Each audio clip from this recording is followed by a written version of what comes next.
अच्छा जी, जब तक ये दूसरा पार्ट अपलोड होता है, सॉरी एडिट, तब तक हम तीसरा बना लेते हैं ताकि मैं दोनों इकट्ठे जो है अपलोड कर दूंगा।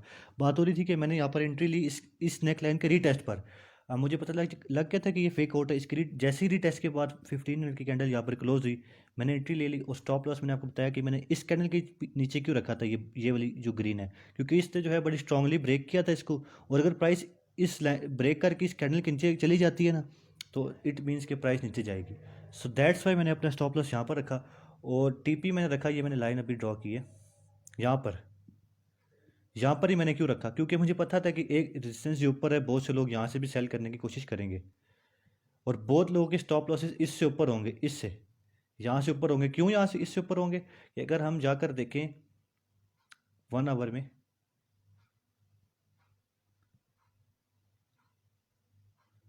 जी ये यहाँ पे बात की जाए, तो बहुत से लोगों ने जब यहाँ से सेल करेंगे, यहाँ पर नीचे 30 मिनट पे जब कैंडल आके क्लोज हुई, यहाँ से सेल करेंगे, उनके स्टॉप लॉसेस इससे ऊपर होंगे, क्योंकि उनके लिए ये राइट शोल्डर है।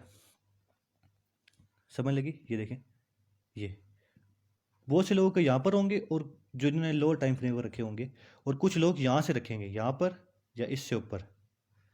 ठीक है, इससे ऊपर रखेंगे स्टॉप लॉसेस। सब ज़्यादातर लिक्विडिटी जो है वो इधर ही है, इसीलिए बैंक्स यहाँ से प्राइस को नीचे से ऊपर लेकर गए। फेक आउट हुआ, मैंने अपनी एंट्री ली। सबसे पहले मैं अपनी एंट्री डिस्कस करता हूँ, उसके बाद मैं डिस्कस करता हूँ कि कहाँ तक प्राइस जा सकती है, और आप नेक्स्ट वीक में क्या एक्सपेक्ट कर सकते हैं इससे। फर्स्ट एंट्री मैंने यहाँ पर ली। इसके बाद और टारगेट्स मेरे ये थे, ये वाली, ये जो कैंडल है ये वाली, इसका लोअर।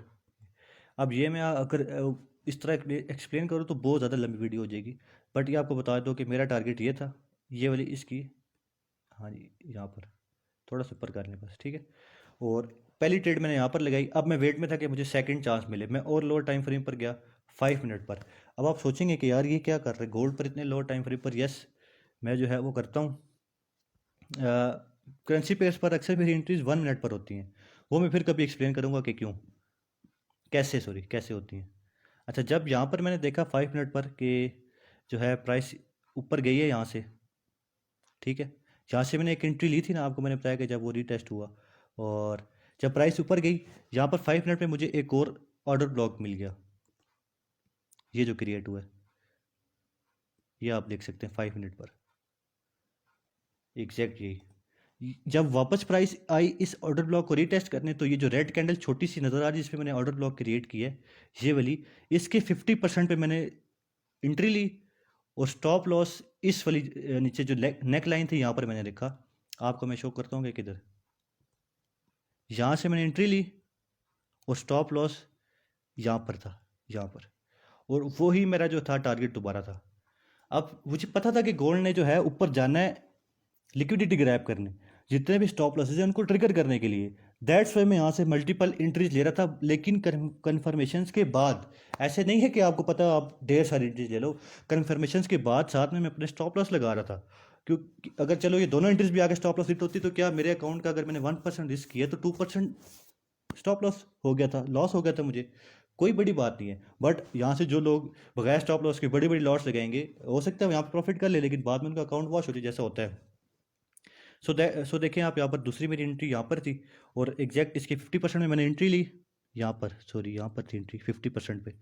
और स्टॉप लॉस मेरा इसके ऊपर था, इस वाली जो नेक लाइन है यहाँ पर था बस। और टारगेट मेरा वही था। अब मैं एक और एंट्री के सर्च में था कि मुझे एक और मिले तो मैं एक और एंट्री लगाऊं। बट ऐसा क्या हुआ कि यहाँ पर, हाँ, एक और एंट्री का चांस मिला मुझे। ये एक और 5 मिनट पर प्राइस ने ऑर्डर ब्लॉक जो है वो क्रिएट किया, ये वाला, ये क्रिएट किया, ये मुझे नज़र आया जब।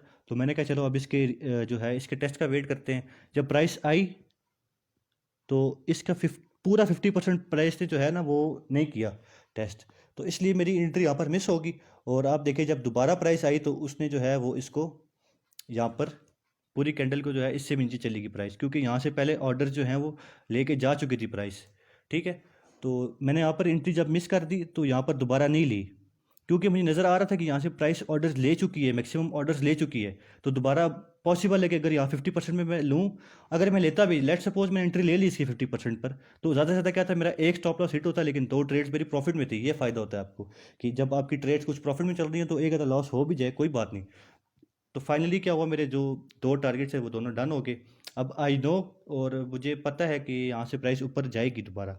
अगर आप इनको जो है अभी रिमूव करो, मैं आपको बताऊँ, जैसा मैंने आपको बताया कि प्राइस जो है वो, मुझे पता था लिक्विडिटी ग्रैब करने के लिए ऊपर जाएगी, दैट्स वाई मैंने यहाँ से मल्टीपल पोजीशंस अपनी ओपन की, लेकिन कन्फर्मेशन के बाद, और वो जो दोनों टीपी हिट हो गए। लेकिन मैं जो कमेंट्स में यही कह रहा था कि अभी सेटअप बन रहा है, क्योंकि एक्यूमुलेशन फेज आपको ये कहता है कि जो जब आपका स्प्रिंग के बाद आपका प्रीवियस ब्रेक ऑफ स्ट्रक्चर हो, उसके बाद आप जो है वो ट्रेड लें बाय की कन्फर्मेशन के बाद।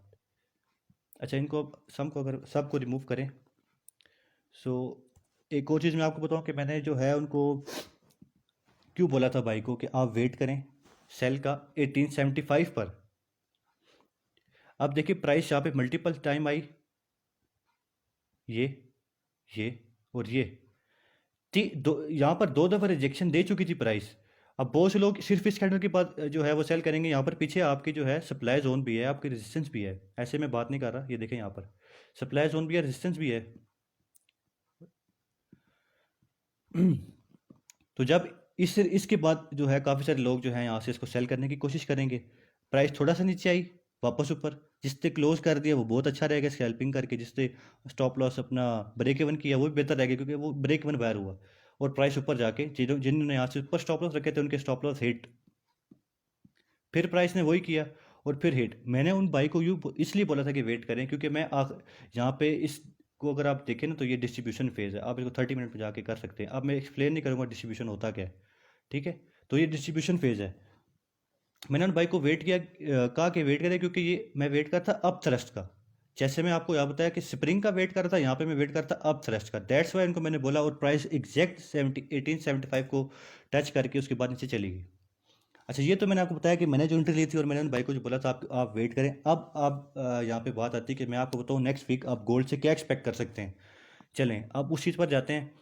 सो 4 आवर पर अगर आप जाएं तो गोल्ड ने क्रिएट किया ये हेड एंड शोल्डर, और यहाँ से हेड एंड शोल्डर मैनिपुलेट हुआ। जो सेल कर रहे थे उनके स्टॉप लॉसेस थे यहाँ पर, इधर से इससे ऊपर जो कि हो चुके हैं ट्रिगर, और इससे ऊपर भी।